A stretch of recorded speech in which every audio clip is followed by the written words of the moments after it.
Selamat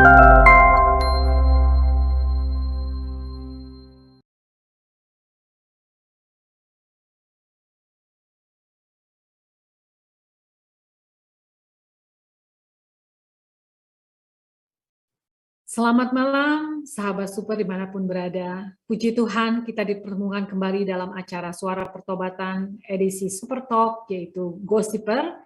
Gossiper ini bukan sekedar ngobrol-ngobrol biasa atau membahas putar hal-hal kehidupan kita sehari-hari, tapi sesuai dengan singkatannya adalah The Gospel is Perfect. Seperti biasa, tamu super pada hari ini adalah seorang yang juga luar biasa. Kita akan menggali banyak hal dengan narasumber kita pada hari ini mengenai firman Tuhan, terutama terkait tema kita pada minggu ini mengenai melawan arus awas kelelahan. Dengan tujuan kita berdiskusi mengenai menjaga integritas iman kita yang sesuai dengan kebenaran firman Tuhan. Apalagi kita mengetahui pada zaman kini dosa-dosa juga berkamuflase dengan canggih, sehingga kita perlu waspada. Seperti biasa, saya tidak sendiri. Saya Ingan, saya berdomisili di Baku, Azerbaijan. Saya ditemani oleh Ibu Jojo. Halo Ibu Jojo, selamat malam waktu Indonesia. Halo, selamat malam. Selamat bertemu kembali sahabat super. Salam dari Frankfurt di Jerman. Selamat mengikuti acara ini. Kami akan memandu selanjutnya dengan tamu yang luar biasa. Seperti biasanya ya, De Ingan. Ya, betul-betul Bu Jo. Bagaimana Bu Jo sekarang di Jerman tentang COVID? Apakah sudah mulai menurun ini yang terinfeksi? Puji Tuhan, jadi di Jerman sekarang ini kasusnya memang kebanyakan kasus dari Omikron ini. Jadi masih banyak juga yang terinfeksi. Gejalanya ringan dan seperti flu biasa, iya. Puji Tuhan, dan sekarang pemerintah juga mulai mengurangi peraturan-peraturan yang ada, tidak seketat dulu lagi, tapi selalu pakai masker dan salam sehat buat sahabat super ya di Indonesia. Baik, nanti kita juga mendengar situasinya dari tamu kita yang luar biasa, sahabat super, tentang keadaan di Indonesia. Semoga kalian yang mendengarkan, yang melihat acara ini tetap sehat dan dilindungi oleh Tuhan senantiasa. Saya perkenalkan tamu kita yang istimewa pada malam hari ini, yaitu Pastor Dr. Jimmy Sugiarto dari Yogyakarta. Beliau ini masih muda, tapi latar belakangnya sangat luar biasa dipakai Tuhan. Puji Tuhan, Bapak Pastor Dr. Jimmy Sugiarto ini mengajar menjadi dosen pengampu di Sekolah Tinggi Teologi Injili Indonesia di Yogyakarta atau STTII. Dan Pastor juga melayani di Tirta Kencana Yogyakarta. Mungkin banyak yang mengenal beliau juga ya. Baiklah, sebelum kita memulai acara ini, kita memperkenalkan tamu kita ya, De Ingan. Ya, Bapak Pastor Dr. Jimmy Sugiarto mungkin bisa menambahkan dan menyapa salam sahabat super, juga memperkenalkan diri. Silahkan Pak Jimmy. Ya, terima kasih Ibu Jovi dan juga Ibu Ingan. Kalau tadi ibu-ibu sudah bercerita tentang keadaan di negeri masing-masing, puji Tuhan di Indonesia saat ini sudah lebih baik. Ya, masih banyak yang terinfeksi, tapi angka kematiannya semakin menurun. Bahkan kemarin saya naik kereta ya, saya mengunjungi orang tua saya di kota Solo, itu tanda untuk social distancing sudah mulai dikurangi. Lalu sekarang naik pesawat, itu antigen, PCR sudah dihapuskan. Bahkan yang dari luar negeri ke Bali itu isolasi hanya 1 hari untuk orang dari luar negeri. Jadi kondisi rupanya di dunia kita ini sudah semakin melandai ya pandeminya, dan itu kita bersyukur sekali kepada Tuhan. Nah, saya seperti yang diperkenalkan Ibu Jovi tadi, nama saya Jimmy, sahabat super sekalian. Saya tinggal di Yogyakarta, saya dikaruniai 1 istri, namanya adalah Ervi, dan kami dikaruniai 4 orang anak, 3 putri dan 1 putra. dan sehari-hari saya mengajar di Sekolah Tinggi Teologi Injili Indonesia di Yogyakarta dan juga melayani di GBI Aletheia Tirta Kencana. Selain itu juga melayani umum di Rumah Konseling Yogyakarta. Ini terbuka untuk semua kalangan, dari background apapun kami melayani konseling. Seperti itu Ibu Jovi dan Ibu Ingan, sedikit perkenalan dari saya. Sebenarnya Pak Jim ini luar biasa ya, karena selain seorang hamba Tuhan juga belajar juga tentang ilmu psikologi, sangat melengkapi untuk bisa menjalankan juga sebagai seorang pastor yang bisa banyak memberkati banyak orang. Bu Jo, sebelum kita berkenalan atau sebelum lagi kita berbincang-bincang dengan Pak Jimmy, saya ingatkan juga mungkin slogan super kita ya, Yel-Yel super kita. Perlu diberitahukan acara Gospel ini sudah merupakan edisi yang ketiga. Yang pertama adalah akhir tahun lalu, yang kedua adalah di bulan Februari, dan sekarang yang ketiga. Mungkin Bu Jojo dan kita semua bisa saling memperagakan ya, Yel-Yel Gossiper itu. Ayo mari. Gossiper, digosok-gosok makin super. Kita ulangi lagi ya, Gossiper, digosok-gosok makin super. Puji Tuhan. Maksudnya digosok, nanti kita interview dengan Pak Jimmy-nya, digosok terus, artinya kita terus mau menggali di latar belakang dan juga firman Tuhan melalui Pak Jimmy ya. Ya, sama-sama. Nah, kita buka dengan pertanyaan yang pertama nih Pak Jimmy. Tadi Ingan sudah memulai dengan topik dan tema kita pada malam hari ini.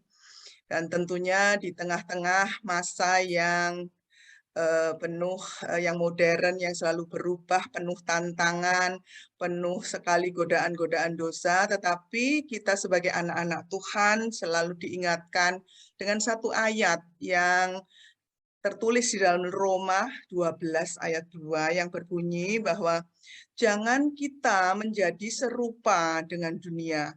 Mungkin ini yang mengawali pertanyaan kita, Pak Jimmy. Apa maksudnya? Mungkin bisa dijelaskan bagaimana yang tertulis di dalam Alkitab kita yang harus kita perhatikan bersama-sama. Silakan, Pak. Ya, terima kasih Bu. Saya izin share screen sedikit supaya teman-teman, sahabat super bisa lebih memahami ya. Nah, ini bunyi ayatnya demikian. Ya. Janganlah kamu menjadi serupa dengan dunia ini, tetapi berubahlah oleh pembaharuan budimu atau pembaharuan cara berpikirmu, sehingga kamu dapat membedakan manakah kehendak Allah.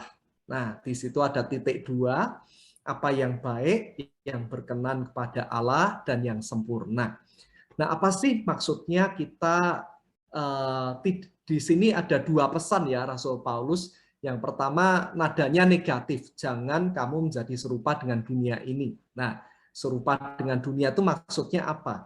Tapi kemudian yang kedua, pesan yang positif, berubahlah oleh pembaharuan budimu atau cara berpikirmu. Nah, tadi sepanjang hari ya, dari pagi sampai tadi jam 3 sore waktu Indonesia, saya mendalami ayat ini. Lalu kalau saya simpulkan itu seperti ini ya. Ini berdasarkan bahasa asli dan lain sebagainya, tapi saya berusaha ringkas untuk sahabat super begini.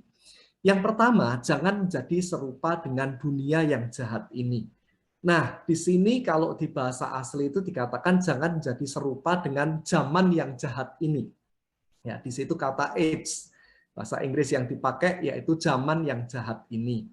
Tapi berubahlah yang pesan positifnya dengan pembaharuan cara berpikir sehingga dapat menguji atau bertindak nyata sesuai dengan apa yang baik, yang berkenan dan sempurna di hadapan Tuhan.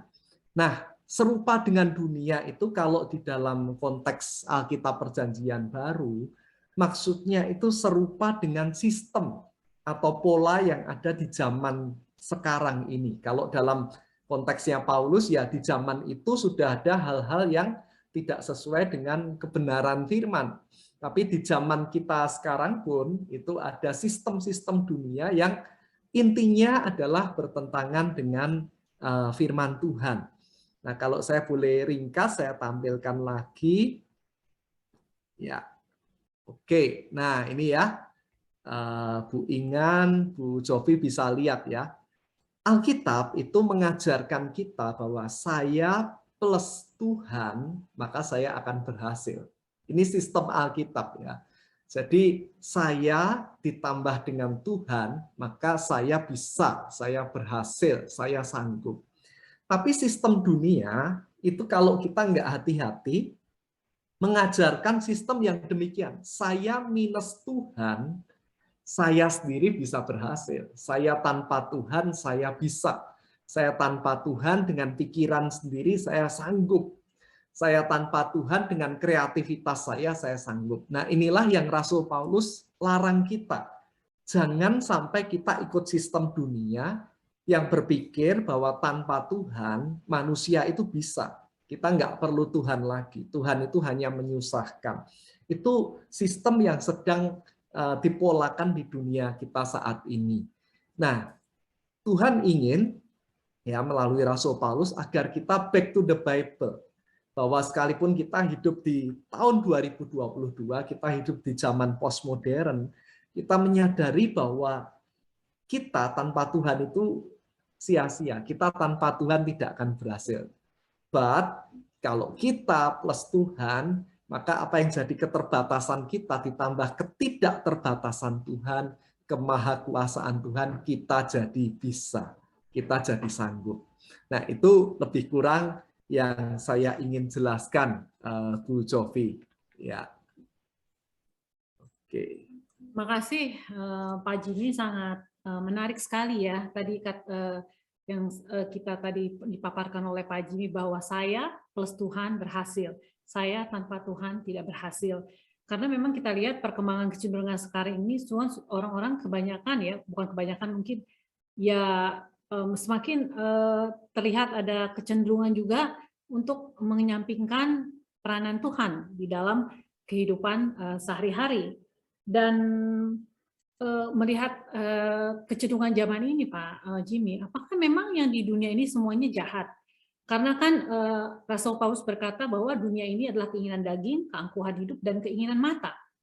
Tapi dunia ini pada awal diciptakannya adalah dunia yang baik sebelum Adam jatuh ke dalam dosa, dan akhirnya keturunannya semua pun adalah seorang yang berdosa. Tapi setelah Tuhan mengorbankan diri di kayu salib, kita semua dibebaskan dari kuasa dosa.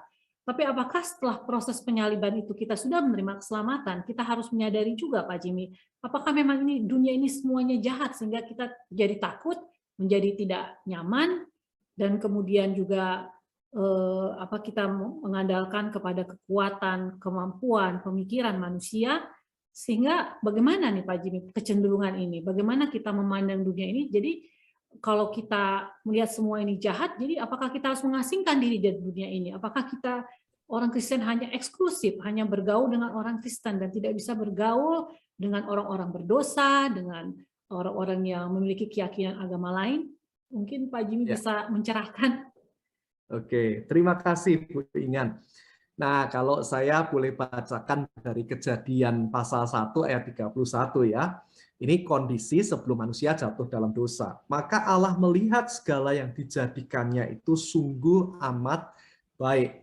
Jadilah petang dan jadilah pagi, itulah hari ke-6. Jadi memang betul tadi apa yang dikatakan Bu Ingan bahwa sebelum kejatuhan everything itu oke. Ya, semua dalam kondisi yang baik, termasuk juga manusia dalam kondisi yang tanpa dosa. Tapi kemudian dosa merusak semua itu. Ya, sehingga dunia kita ini tidak lagi dalam kondisi yang sama. Begitu pula manusia, pikirannya ya, Roma 3 ayat 23, sudah hilang kemuliaan Allah dan punya kecenderungan untuk berbuat dosa. Akan tetapi, di Matius 5 ayat 13, Tuhan juga memberi kita mandat ya. Tuhan menempatkan kita tuh seperti domba di tengah serigala. Nah, mandatnya seperti apa? Kamu adalah garam dunia. Ya, bahkan di sisi lain dikatakan kamu juga adalah terang dunia. Kamu seperti domba di tengah-tengah serigala. Nah, mengapa kita yang sudah di dalam Yesus, kita yang sudah dibaharui ini, tetap ditaruh di tengah-tengah dunia yang dalam tanda kutip ya, jahat tadi. Nah, ada satu bagian yang saya terselip, tapi saya mau tambahkan. Mengapa sih dunia ini jahat? Karena ketika iblis atau Lucifer itu memberontak, maka dia dibuang ke dunia. Ya. Sehingga saat ini sebelum nanti Tuhan Yesus datang kedua kali, dunia ini ada di bawah kuasa si jahat. Sampai nanti Tuhan Yesus menjemput kita dan merebut kembali kuasa atas dunia ini. Jadi nggak heran ya, kita kadang bertanya kenapa kalau Tuhan baik, tapi di dunia ini ada perang seperti yang terjadi sekarang. Rusia menyerang Ukraina, seperti itu. Dan ada pemerkosaan, ada pembunuhan, ada pandemi. Karena memang dunia ini saat ini masih ada di bawah kuasa si jahat. Nah, tapi uniknya adalah kita itu ditempatkan jadi terang di tengah dunia. Untuk apa? Supaya di tengah kegelapan yang ada ini, kita yang sudah percaya, kita bisa menuntun orang-orang yang belum percaya, yang mereka juga butuh terang untuk mereka datang kepada Tuhan. Lalu kita juga ditempatkan sebagai duta besar kerajaan Allah ya. Tentu di Jerman, tentu di Azerbaijan, mungkin ada duta besar dari Indonesia, Republik Indonesia. Nah, biasa di kantor kedubes itu kadang mengadakan event-event ya, yang memperkenalkan budaya Indonesia. Oh, kalau Aceh begini, kalau Papua begini. Dengan tujuan supaya di Jerman ataupun mungkin Azerbaijan atau negeri yang lain, mereka bisa kenal budaya Indonesia. Nah, kita anak-anak Tuhan, anak-anak terang ditempatkan di tengah dunia yang gelap, supaya orang-orang yang belum kenal Tuhan, bahkan mereka melakukan perbuatan-perbuatan yang gelap, mereka bisa punya contoh, oh pernikahan yang benar tuh kayak begitu. Oh jadi ayah yang baik itu seperti itu ya. Oh ternyata jujur itu nggak hancur gitu. Saat ini dunia berkata kalau nggak ikut korupsi hancur gitu ya. Tapi ternyata masih ada contoh-contoh orang yang hidupnya jujur dan dia diberkati Tuhan, diangkat luar biasa, dibela Tuhan. Ya masih ada orang-orang yang bersih. Nah jadi nggak semua di dunia ini berarti harus kita tolak. Ya, tapi kita bisa menjadi terang di tengah-tengah dunia ini. Nah, mungkin sedikit saja, saya nggak akan panjang. Saya itu masuk jadi fotografer pesawat, ceritanya gini. Beberapa tahun lalu, 2017 akhir, itu waktu itu mau Christmas, mau Natal, dan di gereja itu digalakkan untuk menjangkau jiwa. Lalu saya berpikir, tiap hari saya ini di gereja, di kampus. Ketika saya buka kontak HP, semuanya Kristen, gitu kan. Lalu saya mau jangkau siapa lagi, gitu. Lalu di tengah saya berdoa, saya buka Instagram, di situ ada quote-nya Pastor Craig Groeschel ya, di Amerika. Dia gereja televisi terbesar di Amerika Serikat. Dia ngomong seperti ini, quote-nya itu. Kalau kamu mau menjangkau yang tidak bisa dijangkau oleh yang lain, kamu harus pakai cara-cara juga yang tidak dipakai yang lain. Lalu saya berdoa, apa sih caranya? Oh, saya punya kamera gitu. Lalu lewat memotret itu saya jadi kenal pilot, jadi kenal pramugari, jadi kenal teman-teman di airlines, dan dari situ mulai melayani mereka. Kalau ada event saya dipanggil motret. Tapi ternyata dari motret itu hubungan berlanjut ya. Saya pernah ketika terbang ke Banjarmasin, tiba-tiba dipanggil pilotnya masuk ke ruang kemudi. Saya pikir mau ngapain ini? Ternyata beliau konseling. Dengar-dengar Bapak ini konselor ya? Iya betul, saya konselor.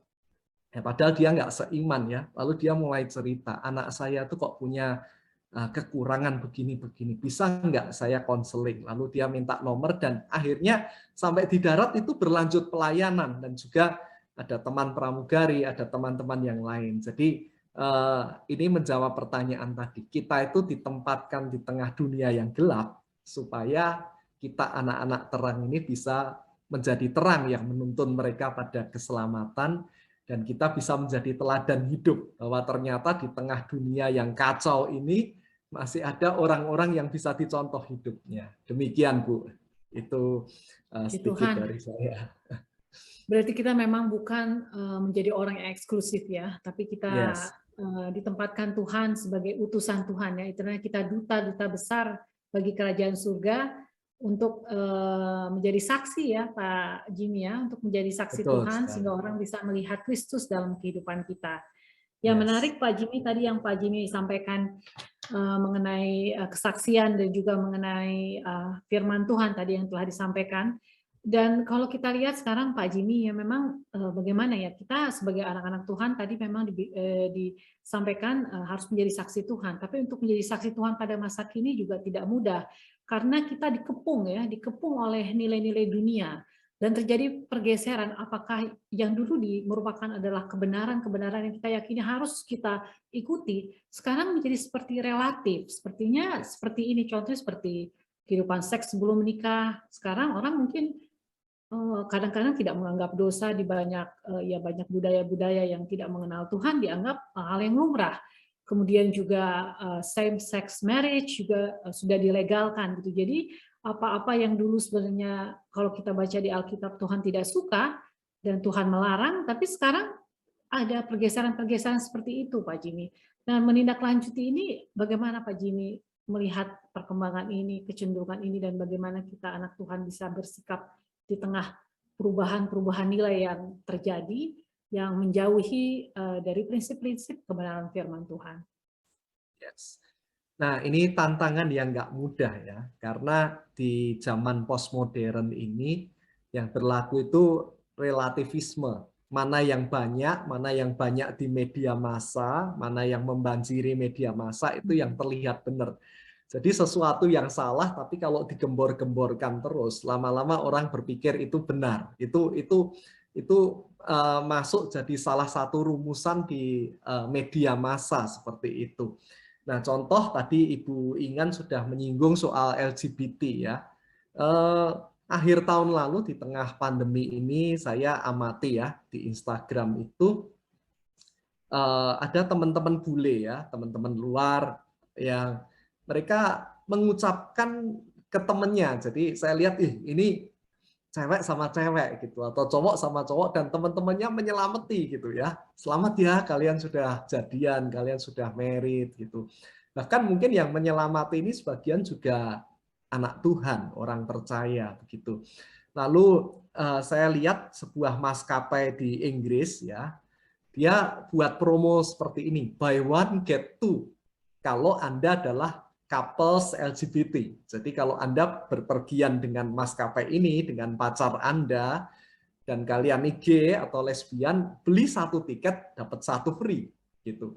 Bahkan satu perusahaan produsen pesawat besar di dunia ini ya, dari Eropa, saya nggak sebut mereknya, bahkan di salah satu pesawat terbaru mereka yang launching itu dicat dengan bendera LGBT untuk menyatakan bahwa perusahaan ini mendukung LGBT. Nah, saya amati kayak sekarang tuh orang-orang antara satu sisi mereka empati, ya mereka simpati dengan teman-teman LGBT dan akhirnya mereka support, tapi sebagian juga takut kehilangan pasar atau bahkan ingin mendapat pasar ya. Berarti kalau saya mendukung LGBT nanti orang-orang yang LGBT ini akan beli produk saya, akan naik pesawat saya, akan pakai jasa saya dan lain sebagainya. Nah, ini jadi marak, bahkan sempat heboh ya, saya membimbing skripsi, ini sempat masuk ke salah satu toko buku ternama di Indonesia. Ini buku anak-anak ya, Bu Ingan dan Bu Cofi, yang isinya adalah dialog dengan Tuhan, tapi Tuhan di sini tanda kutip ya. Lalu di situ anak ini bertanya ya, jadi situ seperti skrip gitu, lalu anak kecil bertanya, Tuhan menjawab. Anak kecil bertanya lagi, Tuhan menjawab. Nah, suatu kali ada yang dibawa mahasiswa bimbingan saya ini, dia skripsi tentang LGBT. Anak kecil di buku itu bertanya begini, Tuhan, kenapa ya saya itu diciptakan dengan kecenderungan saya suka dengan sesama jenis. Nah, lalu di situ Tuhan menjawab ya, Tuhan versi mereka gitu ya, Tuhan versi buku itu menjawab, oh it's okay gitu, kamu hanya harus belajar menerima dirimu sendiri, karena memang aku mengasihi engkau dan aku menciptakan engkau memang untuk suka sesama jenis. Nah, itu beredar di toko buku populer di Indonesia. Ya, kalau saya sebut mereknya itu di setiap kota besar ada toko buku ini. Nah, bayangkan kalau itu dibeli anak-anak kita ya. Lalu sekolah ya, tadi saya lihat, nanti mungkin Bu Ingan juga bisa share. Suatu kali keponakan saya juga bertengkar dengan mamanya, karena mamanya aktivis gereja dan keponakan saya ini di sekolah mendapatkan pelajaran yang berbeda. Suatu saat mamanya menentang LGBT dan anak ini protes. Wah, mama ini kuno gitu. Karena di sekolah kami sudah belajar untuk menerima teman-teman LGBT ini oke-oke saja, fine-fine saja. Kita harus dukung mereka. Kenapa mama kuper banget? Kenapa mama ini kuno ya? Nggak menerima budaya yang lagi tren saat ini. Nah, terus yang bingung adalah sikap gereja. Mungkin sekitar 2-3 tahun lalu, bahkan mungkin sampai hari ini ya, di Indonesia, khususnya di Jogja, kota yang lebih kecil, kami Natal bersama para pendeta, gembala-gembala. Dan saya tanya nih pendeta dari beberapa gereja, bagaimana apakah di gereja bapak-bapak sudah mulai ada kaum LGBT? Dan mereka menjawab, oh iya Pak, sekarang marak gitu ya. Lalu apa sikap gereja? Ternyata semua dari hamba-hamba Tuhan yang semeja bundar dengan saya itu mereka menjawab, saya nggak tahu Pak, kami nggak siap bagaimana menyikapi ini. Saya pernah juga dengan rekan gembala dan berkata, wah itu topik yang susah, lebih baik kita nggak menyinggung. Lalu yang lebih ekstrim lagi, saya pernah mewawancara mahasiswa ya, biasa mahasiswa mau masuk sekolah teologi, kebetulan sama laki. Wow. Lalu saya berkata, oke, saya kasih kamu waktu 1 tahun untuk pertobatan, nanti tahun depan kalau kamu datang, kita wawancara lagi. Kalau kamu sudah oke, sudah bersih, saya akan terima kamu masuk di kampus teologi. Nah, tahun depan dia datang lagi. Dan ketika saya wawancara, dia belum meninggalkan LGBT-nya itu, dan saya berkata, aduh maaf, nggak bisa. Begitu. Lalu dia tiba-tiba berkata, wah Bapak ini nggak fair. Loh kenapa? Dia tunjuk, itu singer di gereja, itu LGBT. Itu WL di gereja, Bapak tahu nggak? Dia juga gay dia. Orang media, guru sekolah minggu, dia tunjuk serangkaian orang yang ternyata di gereja banyak yang LGBT. Gitu. Nah sekarang persoalannya jadi susah kan. Kita gereja kalau menolak, katanya kita nggak melanggar hak asasi manusia, bahkan teman-teman hamba Tuhan ya di Australia, saya Bapak rohani saya Pak Barnabas Ong itu di Melbourne, mungkin kalau ibu-ibu tahu. Kemudian Pak Benyamin siapa marganya lupa, dia di LA atau Los Angeles kalau nggak salah ya. Ada temannya yang bahkan teman pendeta yang dipenjara gara-gara tidak memberkati pernikahan sejenis. Nah ini susah, nggak mudah ya buat kita. Kalau kita nolak, kita melanggar hak asasi manusia. Tapi kalau kita menerima, nah menerima yang seperti apa? Nah kadang gereja salah nih ya. Pernah saya dengar satu kisah, menerima apa adanya. Nah akhirnya di gereja itu ada 2 kelompok. Kelompok pro-LGBT dan kelompok yang kontra LGBT. Yang pro-LGBT, ternyata teman-teman LGBT yang diterima di gereja ini berusaha mempengaruhi anggota gereja yang lain untuk ikut LGBT. Sehingga akhirnya gereja itu pecah, karena sebagian tetap anti-LGBT, sebagian malah tertular jadi LGBT. Nah, sekarang bagaimana sikap gereja? Nah, kalau saya mau jawab seperti ini, kita harus terima orangnya. Kita tidak bisa menolak untuk teman-teman LGBT mau ibadah. Kita tidak bisa. Tapi kita harus kasih garis bawah. Ya, kita menerima Anda kalau Anda ini rindu sungguh-sungguh bertobat.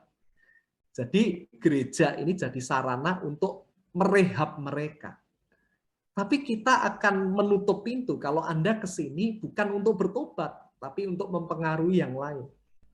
Nah, untung di Indonesia secara legal ya kita masih bisa seperti itu. Tapi tentu buat Bu Jovi yang di Jerman ya, terutama Amerika, Jerman, Taiwan, kemudian Aussie juga, itu sudah ada hukum di mana kalau hamba Tuhan sampai menolak itu berhadapan dengan hukum. Nah, ini tentu buat teman-teman di sana jauh lebih berat, jauh lebih tidak mudah untuk menghadapi ini.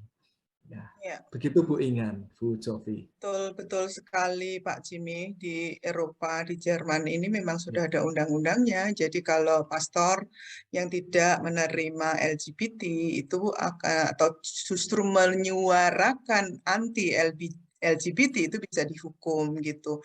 Dan bendera pelangi ini berkibar di mana-mana. Jadi kalau kita tidak menerima mereka sebagai satu bentuk, satu pemikiran, Jadi kita justru dianggap orang-orang yang ekstrem, orang-orang yang tidak menghormati orang lain, orang yang tidak menghormati hak asasi orang lain dan sebagainya, dan kita yang justru menjadi orang-orang yang dianggap salah di dalam kehidupan bermasyarakat gitu ya. Tapi sebetulnya sebelum kita membahas lebih lanjut, Pak, mungkin Pak Jimmy bisa memberikan kita ayat-ayat di Alkitab di mana saja ada larangan atau paling tidak ada himbauan untuk tidak melakukan dan mengikuti pola kehidupan LGBT ini, Pak Jimmy.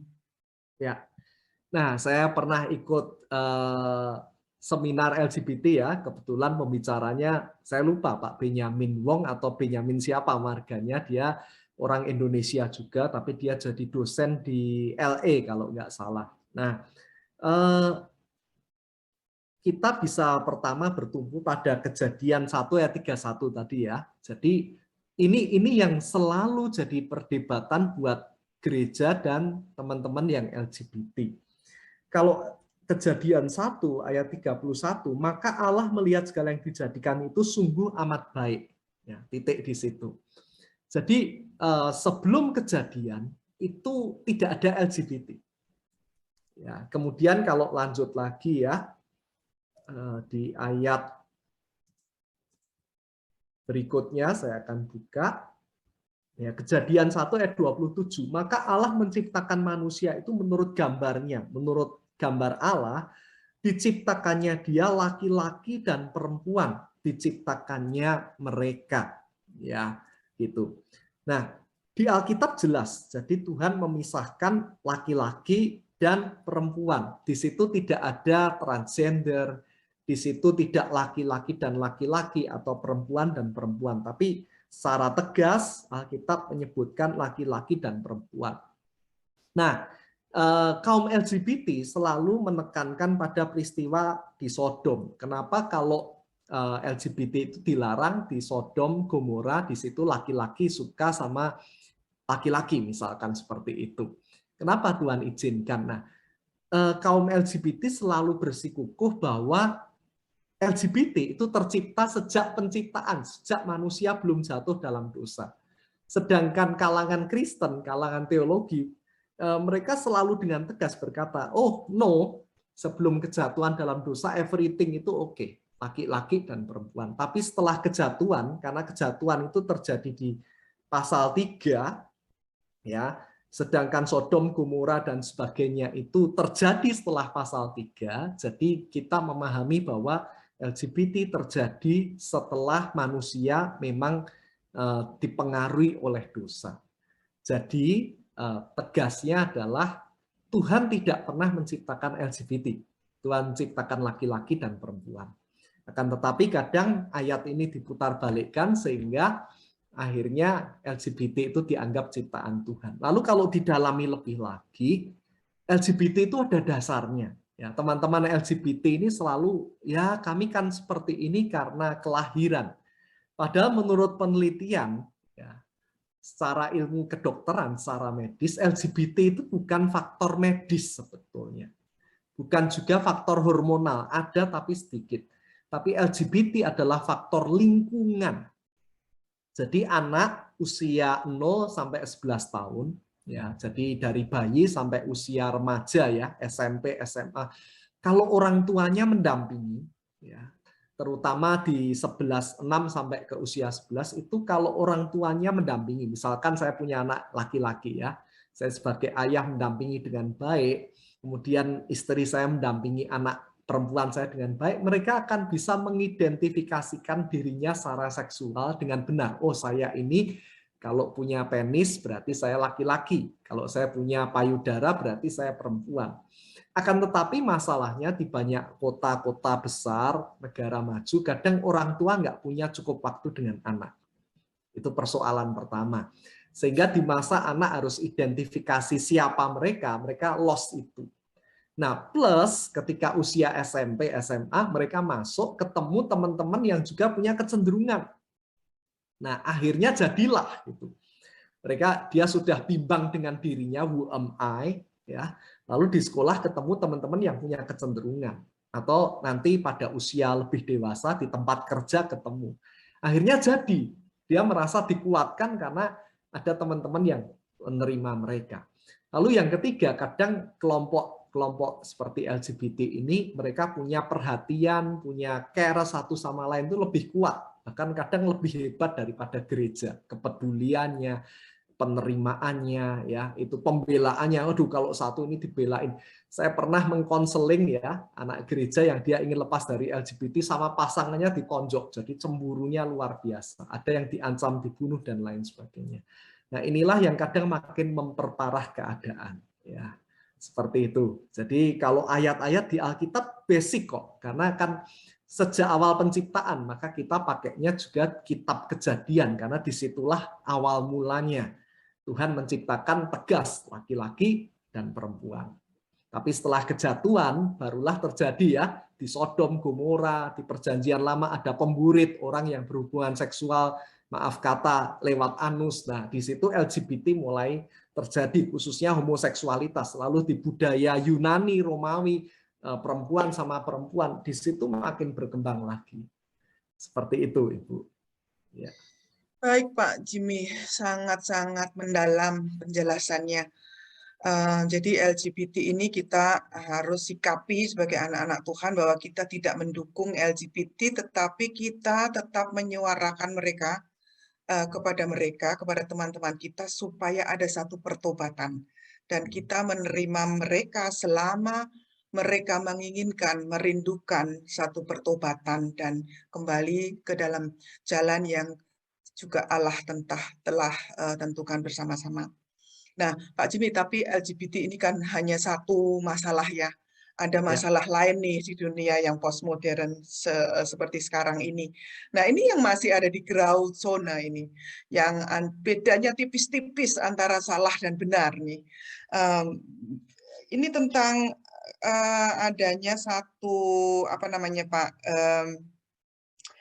Adanya satu maraknya satu pelatihan motivasi, mencari diri sendiri, self-esteem, bahwa saya adalah orang yang penuh percaya diri, saya bisa melakukan semuanya, saya akan sukses, dan sebagainya melalui satu training atau melalui satu kursus, workshop, dan sebagainya, seperti misalnya self-healing, kemudian NLP atau Neuro Linguistic Program berpikir gitu ya. Nah, atau berpikir positif, motivasi, dan sebagainya. Ini sebetulnya terlihat bagus. Terlihat membangun jati diri dan kepercayaan diri, terutama ini khususnya buat anak-anak yang mengalami kesulitan di dalam menginterpretasikan diri sendiri. Ini sebetulnya kelihatannya bagus gitu, tapi bagaimana? Apakah ini juga ada hal-hal yang perlu kita waspadai? Dan apa itu, Pak? Gitu kira-kira. Kita harus gimana kita harus berhati-hati? Ya, saya akan tampilkan sedikit ya Bu ya. Nah ini tentang NLP ya. NLP itu Neuro Linguistic Programming ya. Intinya sebetulnya 3 hal ini. Jadi teknik yang dipakai di NLP itu yang pertama disasosiasi atau kalau bahasa sederhananya sugesti. Ya, kadang kalau saya lihat di pelatihan ya yang diberikan ke karyawan perusahaan, kadang ada bara api ya, arang ya yang menyala, kemudian orang disuruh lewat di situ dan ternyata nggak apa-apa, kakinya nggak lecet, kakinya nggak ini. Karena mereka disugesti sedemikian rupa ya. Lalu yang kedua adalah membingkai ulang. Contoh masalah itu biasanya kita pahami sebagai hal yang negatif, sebagai hal yang menyusahkan. Tapi NLP ini bisa pakai contohnya masalah adalah mahkota untuk menuju kemenangan ya. Kegagalan adalah kesuksesan yang tertunda. Ya, jadi kita diajar untuk membingkai sesuatu yang negatif menjadi lebih positif.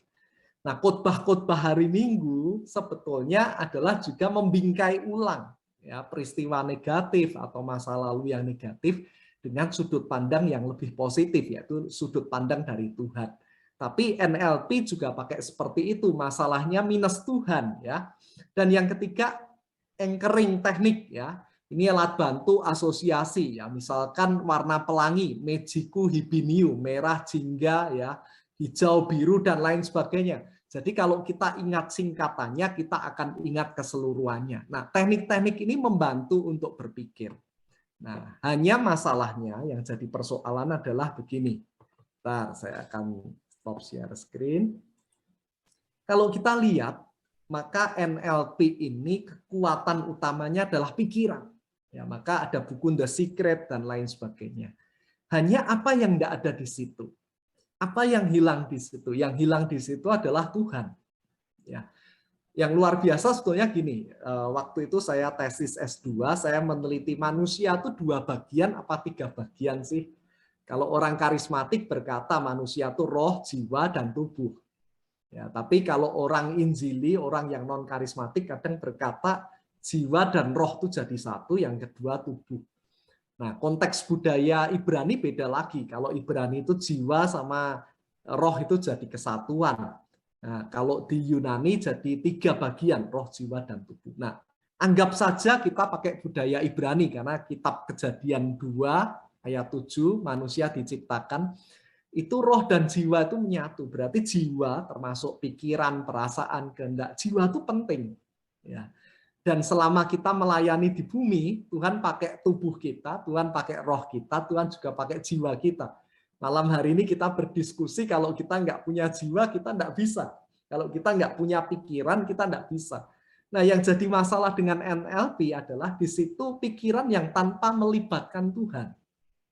Artinya dengan hikmat kita sendiri, dengan kecerdasan kita sendiri, dengan gelar kita, dengan tingkat pendidikan kita, itu kita bisa. Ya, dengan keyakinan kita sendiri, dengan kita mengenal potensi diri kita optimis, kita bisa. Tapi tanpa sadar, ya, kita meninggalkan Tuhan.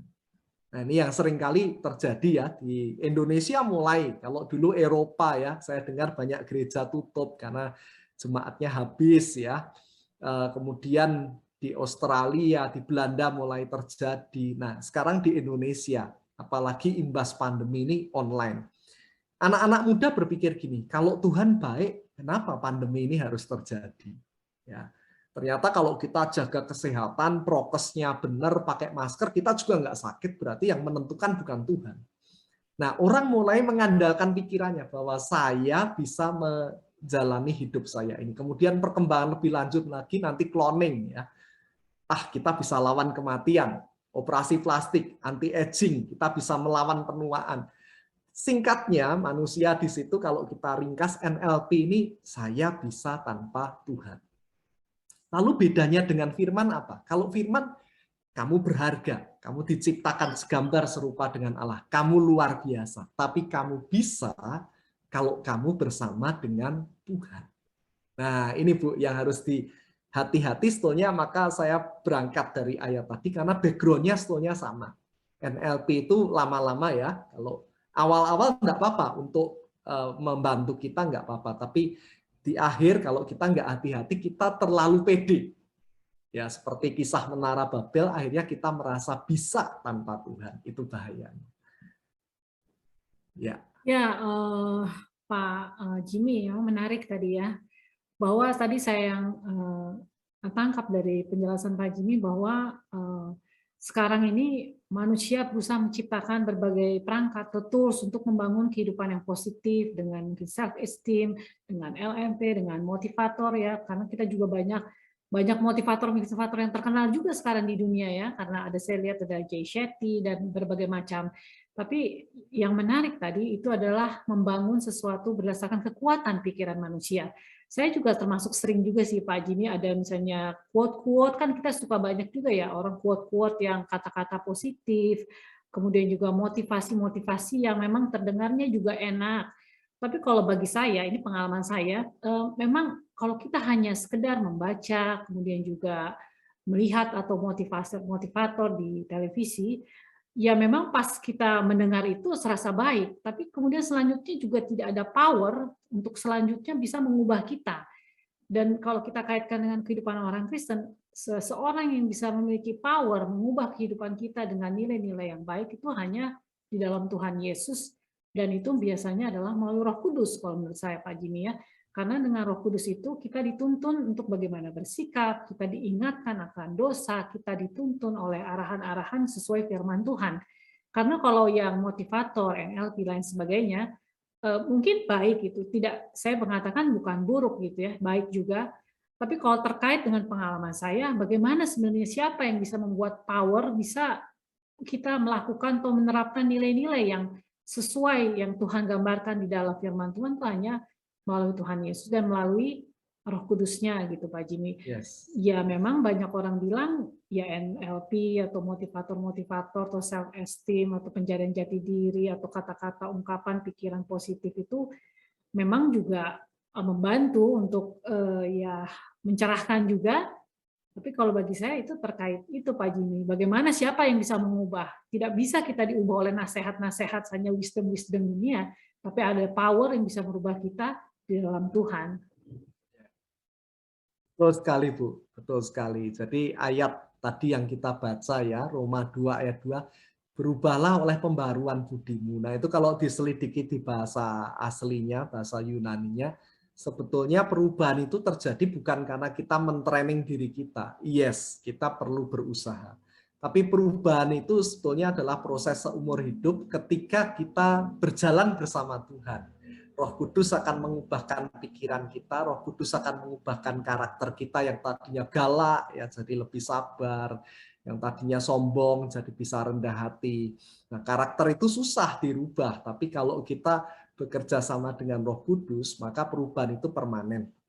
Saya pernah dengar ya, ada orang ikut NLP, lalu dia sebetulnya sudah mau cerai, ikut NLP, kemudian suami istri ini begitu tersugesti dan ya baik juga mereka nggak jadi bercerai. Cuma masalahnya adalah after that ya setelah acara itu seberapa kegairahan atau kesan mereka itu bisa bertahan. Ya mungkin ketika baru 1 minggu setelah conference itu mereka masih semangat karena dibukakan lewat NLP. Tapi setelah itu kita perlu kuasa Tuhan yang ketika nanti ada konflik dan gesekan lagi yang akan membuat mereka bisa bertahan itu adalah kuasa Roh Kudus. Nah, disitulah NLP oke, tapi kita perlu menempatkan NLP itu di bawah Tuhan. Bukan berarti kalau sudah NLP kita nggak perlu Tuhan lagi. Saya kira begitu ya. Mungkin singkat kalau dengan yoga yang meditasi bagaimana ya Pak Jimmy ya? Seringkali saya ada teman-teman Kristen yang banyak sekali mengikuti yoga meditasi. Bukan yoga sport ya Pak. Kalau yoga sport seperti olahraga biasa. Tetapi yoga meditasi ini ada satu filosofi di dalamnya yang mereka tanamkan dan bisa jadi filosofi ini keluar dulu karena otak kita adalah satu laddering system, anak tangga. Jadi mereka kalau menghadapi sesuatu yang keluar dulu itu adalah filosofi dari yang dipelajari selama yoga meditasi. Mungkin bagaimana ini menurut Pak Jimmy? Nah, ini menarik juga ya. Tadi saya pelajari soal yoga. Yoga tuh ada sebetulnya 400 tahun sebelum Masehi sudah ada. Ya. Nah, kadang orang tidak berpikir, tidak melihat bahwa kenapa sih dulu yoga ada. Nah, itu yang perlu didalami ya. Ternyata di situ ada ritual-ritual yang untuk penyembahan dan macam-macam yoga ternyata banyak ya, di mana roh bisa pisah dengan tubuh, ada juga yang macam untuk menenangkan, macamnya banyak ternyata yoga seperti itu. Nah, terkadang teman-teman oke lah kalau yoga sport oke ya, dan sekarang marak juga banyak juga anak Tuhan yang ikut yoga sport. Tapi yang kadang mereka tidak hati-hati adalah seperti yang Bu Jovi katakan, mereka ikut yoga yang meditasi. Sehingga akhirnya filosofi atau cara berpikir ya menenangkan jiwa, menenangkan pikiran itu oke. Tapi kalau kita pakai caranya Tuhan. Nah, kalau kita pakai filosofinya dunia, filosofinya yoga, nanti tanpa sadar itu terkait juga dengan agama-agama yang melatar belakangi yoga ini sendiri. Itu akan betul seperti Bu Jovi, itu yang akan tertanam dalam diri kita. Sehingga akhirnya ketika kita menghadapi tekanan atau masalah, bukan prinsip firman Tuhan, tapi prinsip filosofi itu yang kita majukan di depan. Nah, inilah yang kadang tidak sesuai dengan firman Tuhan. Gitu. Nah, manusia ini seperti bejana ya, apa yang mengisi pikirannya itu yang menentukan perilakunya. Nah, Roma 2 ayat 2 kita itu bisa menyukakan Tuhan kalau kita itu diisi firman. Nah, tapi kalau kita diisi filosofi dunia, nanti lama-kelamaan perilaku kita juga akan termanifestasi. Sedikit banyak akan terbawa ke sana. Maka kita perlu hati-hati. It's okay kalau itu yoga spot yang tidak pakai ritual atau mungkin pernafasan tertentu, ya. Tapi kalau sudah pakai ritual, meditasi dan filosofi tertentu yang ada dari background-nya, itu berbahaya karena bertentangan juga dengan apa yang diajarkan firman. Baik Pak Jimmy dan sahabat super semuanya, kita sudah membahas bahan-bahan yang cukup berat nih dengan informasi yang jelas dari Pak Jimmy. Bagaimana kalau kita break sebentar, kita beristirahat, kita akan mendengarkan satu lagu pujian sambil kita merenungkan apa yang tadi sudah dijelaskan oleh Pastor Dr. Jimmy Sugiarto. Dan kita kembali setelah pemutaran satu lagu pujian untuk hari ini.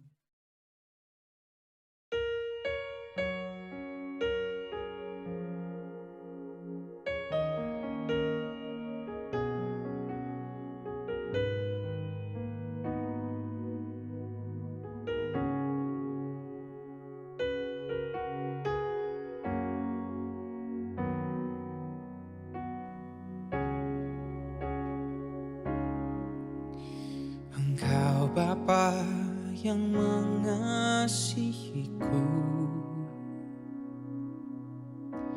tak kau pandang bentuk dan rupaku.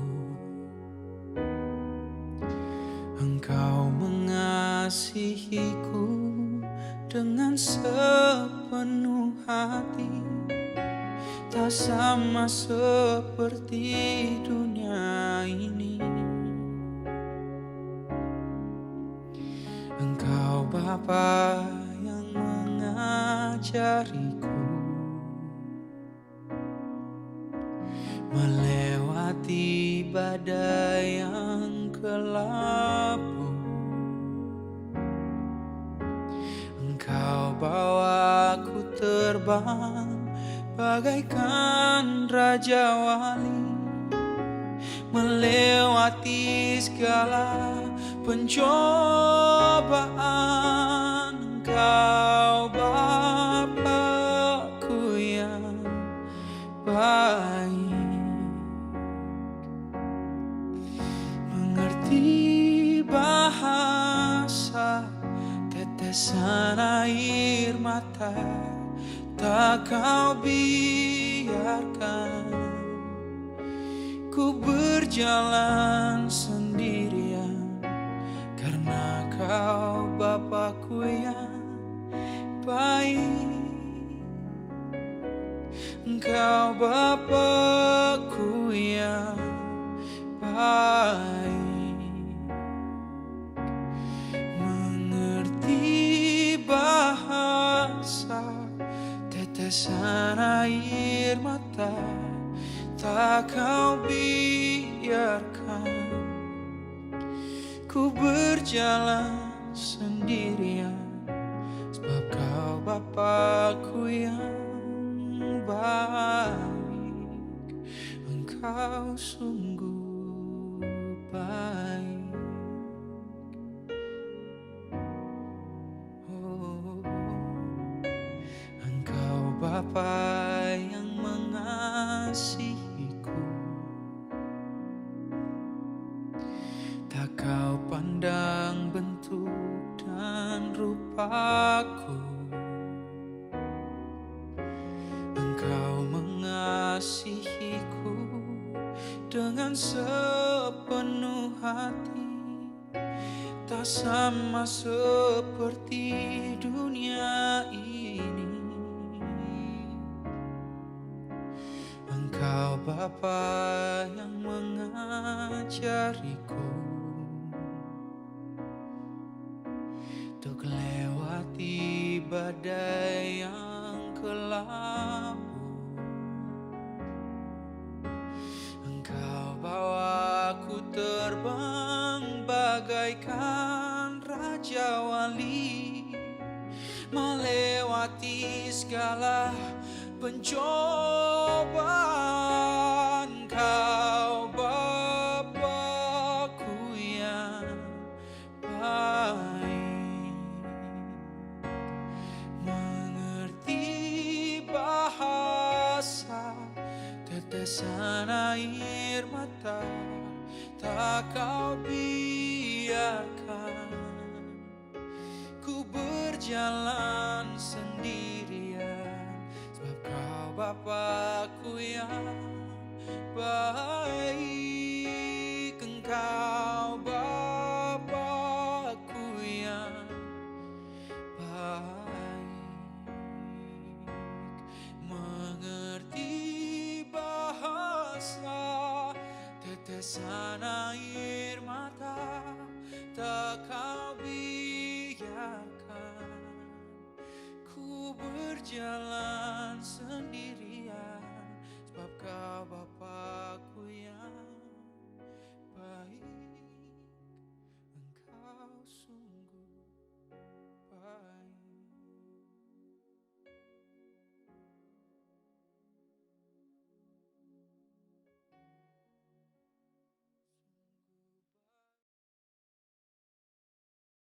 Baiklah sahabat super, kembali kita ke acara kita pada malam hari ini.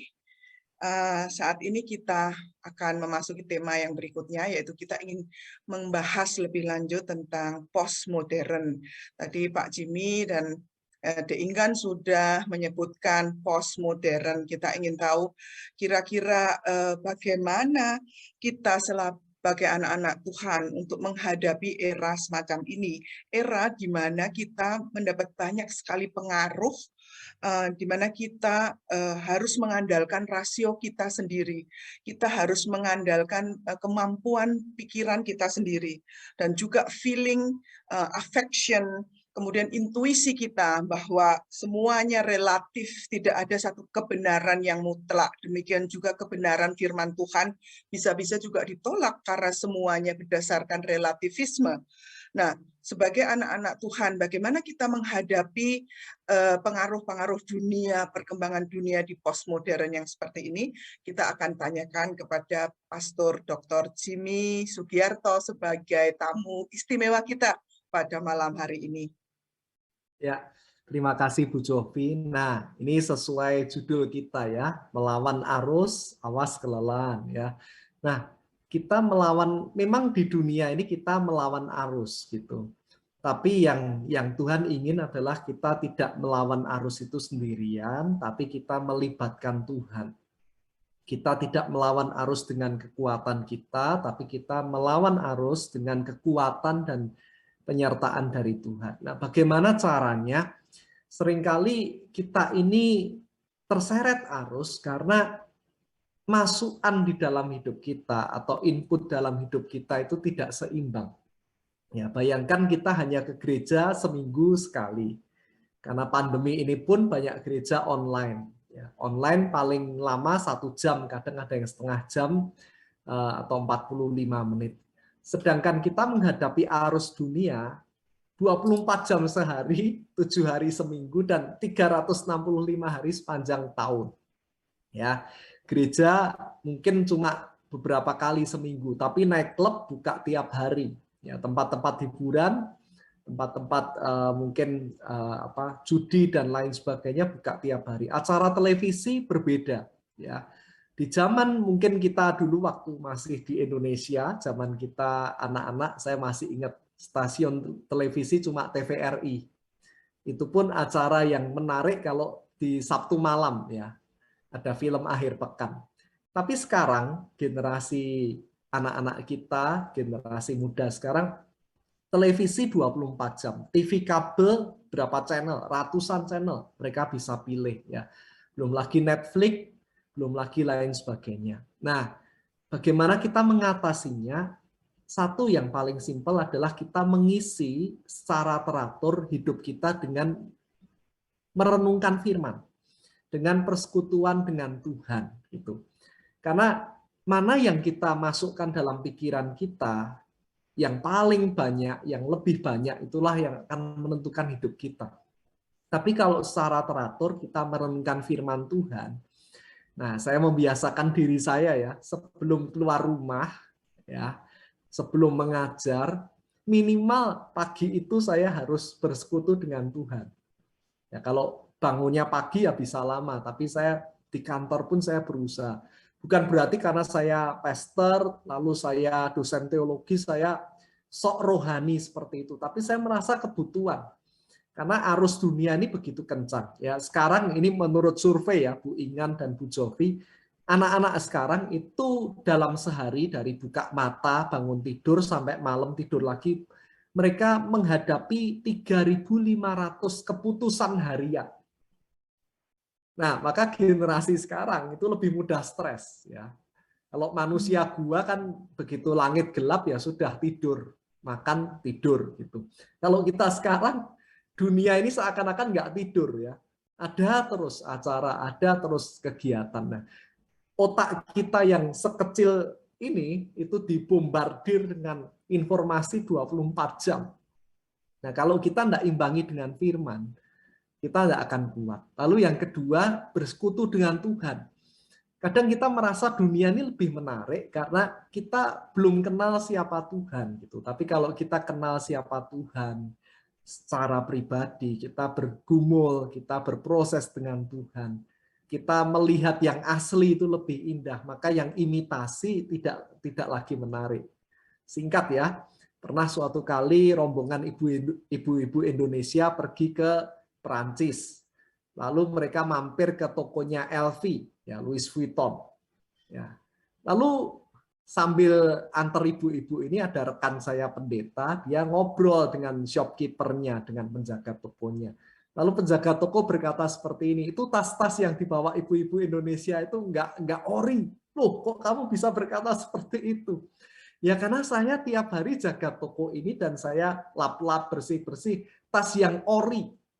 Ya, sehingga begitu ada orang yang bawa yang enggak ori, saya bisa tahu bedanya. Nah, demikian juga hidup kita ya. Kalau kita bergaul dengan Tuhan, kalau kita menikmati Tuhan, kalau kita merenungkan firman-Nya, kita bisa membedakan kok di dunia ini, oh mana yang benar, mana yang berbahaya, dan sekalipun di dunia postmodern kita tetap punya kompas yang lurus. Ya, kita jadi lebih waspada, kita jadi lebih berhikmat, ya, tetap bergaul dengan dunia, tapi tidak dipengaruhi. Ya, orang Kristen itu tidak terpengaruh, tapi mempengaruhi, ya, menggarami dunia. Itu yang seharusnya kita bisa lakukan.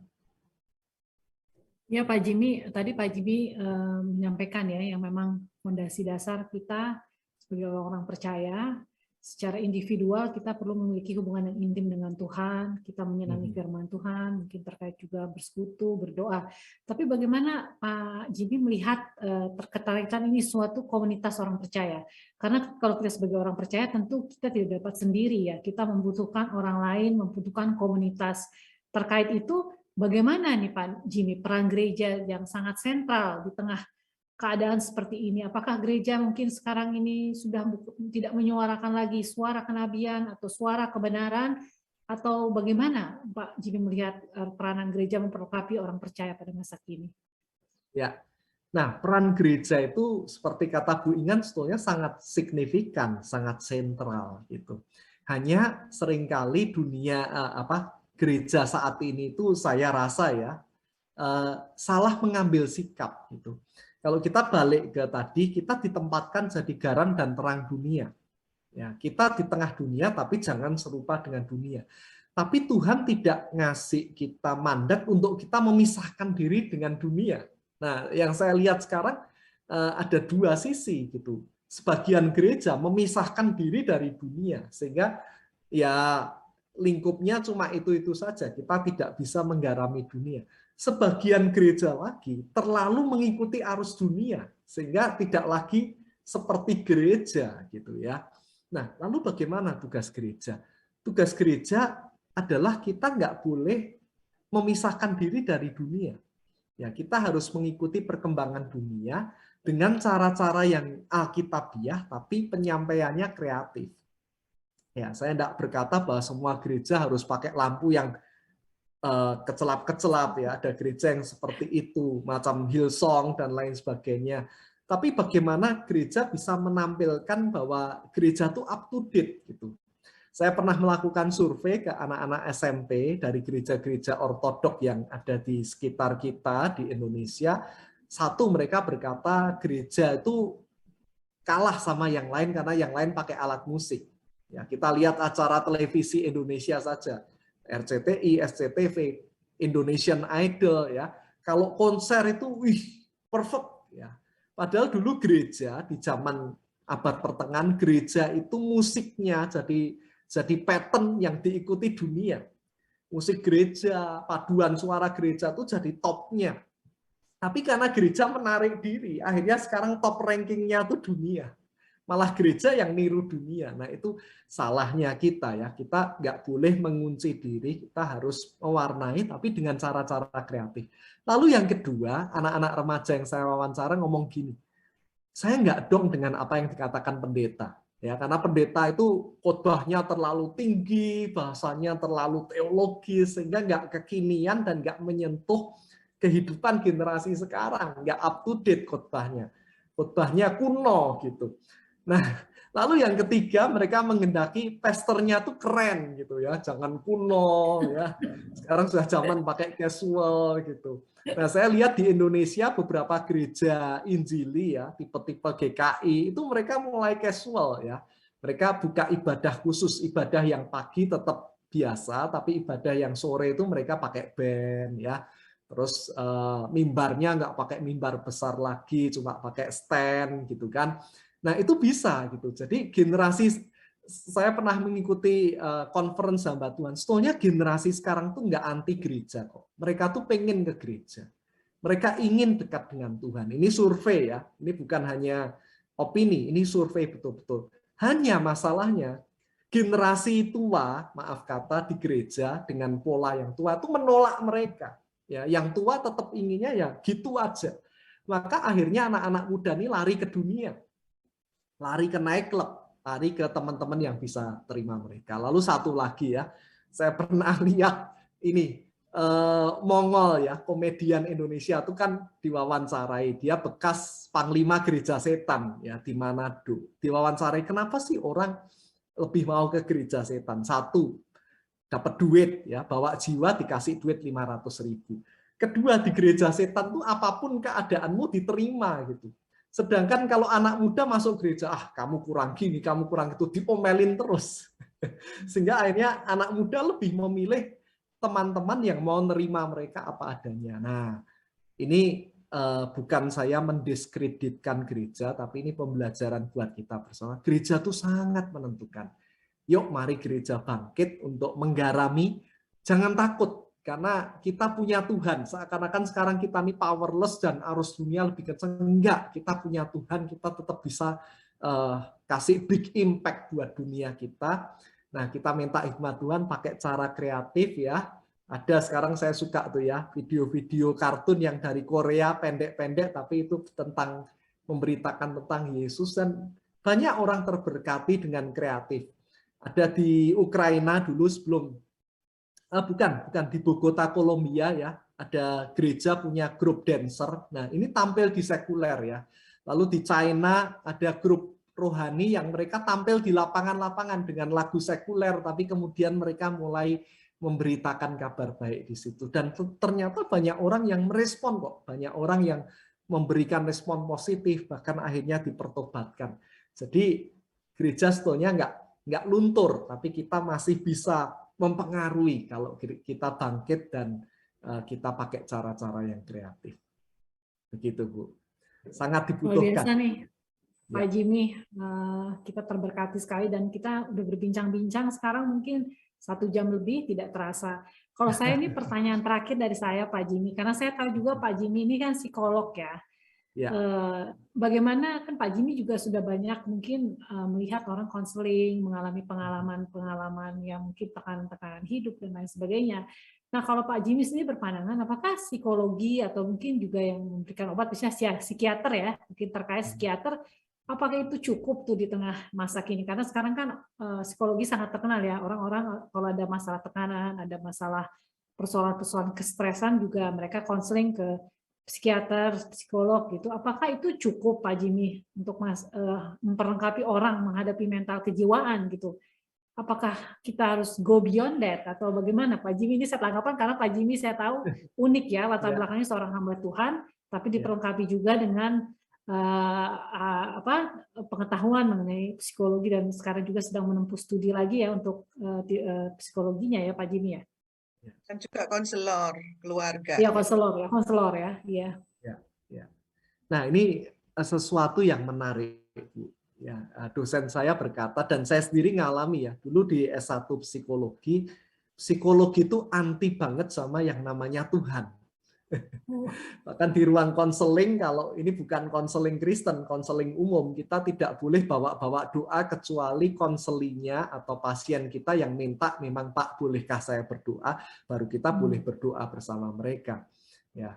Tapi ini luar biasa ya, ini kabar baik. Belakangan ini malah ilmu psikologi itu menemukan bahwa sisi rohani atau Tuhan itu sangat membantu pemulihan dalam konseling.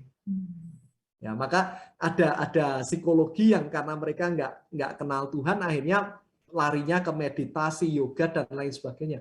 Tapi ada juga yang mereka basicnya kekristenan dan akhirnya melibatkan Tuhan, melibatkan hamba Tuhan juga. Nah, ini saya rasa ini sinar ya, harapan yang sangat cerah buat umat Tuhan, buat orang Kristen dan juga buat teman-teman di dunia.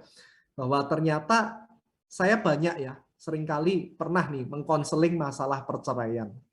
Tepat di ruangan ini, di ruangan saat ini saya Zoom. Suami istri 2 jam konseling, nggak ada menang kalah dan nggak deal. Padahal konseling itu idealnya maksimal 60 menit untuk setiap sesi. Nggak boleh lebih dari itu. Ya, tapi ini sudah 2 jam dan nggak kelar-kelar dan masing-masing mengeraskan hati. Yang lebih mengintimidasi saya adalah keduanya berkata mereka sudah keliling ke hamba-hamba Tuhan, mereka sudah keliling ke psikolog. Saya berkata gawat ini, kalau saya sampai nggak tembus ini, gawat ini. Lalu saya berdoa. Nah, seringkali ketika di ruang konseling buntu itu di tengah jalan saya berdoa dalam hati. Dan tiba-tiba ketika saya selesai berdoa, ibu ini berkata, tiba-tiba saya berkata seperti ini. Bu, sebetulnya masalah ibu adalah belum bisa mengampuni karena ibu pernah keguguran kan. Tiba-tiba ibu itu menangis, ya Pak, betul. Sebetulnya suami saya nggak salah, sebetulnya gereja nggak salah, orang-orang yang selama ini saya salahkan nggak salah. Saya belum bisa menerima anak saya yang gugur dalam kandungan. Nah, selesai itu selesai, Bu. Dia bisa mengampuni suaminya dan saya lega. Nah, kadang juga konseli ya, diam, sudah dikonseling diam. Nah, saya juga bingung ngomong apa lagi. Tapi ketika tiba-tiba di tengah diam, dia berkata seperti ini ya, saya melihat Tuhan, Pak. Waktu saya diperkosa, ternyata Tuhan itu nggak jahat. Tuhan ada di situ. Dan kalau Tuhan nggak melindungi, saya pasti bukan hanya diperkosa, saya dibunuh. Nah, jadi Tuhan itu sangat berperan sekali dalam konseling. Nah, sayangnya gini Bu, saya juga habis mengisi seminar kaum muda. Banyak anak muda gereja sekarang merasa gereja itu tidak terbuka untuk mengkonseling. Gereja seringkali begitu jemaat datang langsung digurui. Kamu berdosa ini, kita berkata seperti ini, kamu salah ini, salah itu, dan lain sebagainya. Pendeta nggak banyak mau mendengar dulu. Akibatnya mereka lari ke psikolog atau psikiater sekuler. Dan sekarang ini di Indonesia baru tren ya. Kemarin kan trennya crazy rich, orang-orang yang muda kaya raya. Lalu setelah mereka banyak kena kasus, sekarang trennya berbalik menjadi orang-orang yang suka memamerkan penderitaannya. Jadi banyak anak muda tuh upload di Instagram, Facebook, saya ini bipolar, saya ini punya sakit psikosomatis, saya ini punya trauma. Masalahnya adalah anak muda ini setelah lari ke psikolog, mereka stuck di situ. Mereka menikmati penyakitnya itu. Bukan lari untuk sembuh, tapi lari untuk memamerkan dan menikmati penyakitnya itu. Nah, padahal di dalam Tuhan, di dalam konseling Kristen, Tuhan itu bisa memulihkan kita. Jadi jangan stay di menikmati penyakit ya, menikmati gangguan kejiwaan, tapi Tuhan sanggup untuk menyembuhkan kita. Melalui konseling Tuhan juga sanggup menolong kita. Dan saya senang karena di Indonesia hari-hari ini ya, itu gereja lagi bangkit untuk belajar konseling. Gereja lagi buka pusat-pusat konseling. Apalagi setelah pandemi ini, kebanyakan ya, mayoritas 90% orang yang datang konseling ke saya justru yang bukan dari kalangan gereja. Dan saya senang karena bisa menjadi berkat buat mereka sekalipun mereka dari iman yang berbeda. Tapi sungguh lewat konseling ini kita bisa menjadi jawaban. Ya, gitu. Ya, amin, Pak Jimmy. Intinya bahwa mujizat itu masih ada dan itu ada di dalam doa kepada Tuhan, karena Tuhan akan menjawab doa kita. Ini satu pertanyaan juga yang terakhir dari saya. Buat teman-teman Gossiper, anak-anak muda kita, Pak Jimmy mungkin bisa memberikan satu saran, tip, atau himbauan, kira-kira karakter apa yang kita harus berubah tadi untuk anak-anak muda ini, supaya kita tetap menjadi generasi Kristus yang kuat di tengah arus dunia ini. Yang pertama, kenalah Tuhan, gitu ya. Whatever, mungkin orang tua kita nggak bisa jadi teladan atau di lingkungan kita atau gereja seperti apa, tapi cobalah kenal Tuhan dengan benar ya. Ada dua. Yang pertama, mulai renungkan firman, baca firman. Kalau nggak ngerti, tanya. Kedua, temukan mentor rohani ya. Karena mentor itu penting. Mungkin orang tua kita nggak bisa jadi teladan. Mungkin rumah tangga, keluarga kita nggak bisa jadi teladan. Tapi masih ada dosen, masih ada sahabat kita yang mereka bisa menjadi teladan. Oh ternyata ikut Kristus itu asik juga. Oh ternyata ikut Kristus itu nggak sekuno yang saya bayangkan. Ternyata ikut Yesus itu asik juga. Nah dari situ kita akan bertumbuh. Nah saat kita kenal Kristus, kita punya persekutuan yang intim dengan Tuhan, maka mental kita itu ikut pulih kok. Manusia kan diciptakan segambar serupa dengan Allah. Nah kalau misalkan nih motor kita Honda rusak. Nah kalau dia dibawa ke bengkel Honda, dia akan benar. Nah sama, kita tuh penciptanya adalah Tuhan. Kalau kita setiap hari ketemu Tuhan, maka akhirnya kita yang kacau, kita jadi benar. Dan ketika kita jadi benar, kita akan enjoy dengan hidup kita. Seperti itu, Bu. Amin. Jadi mengikut Tuhan, kita bisa enjoy di dalam hidup kita. Baik, sebelum kita menutup acara ini, kita sedikit melakukan Gossiper kita.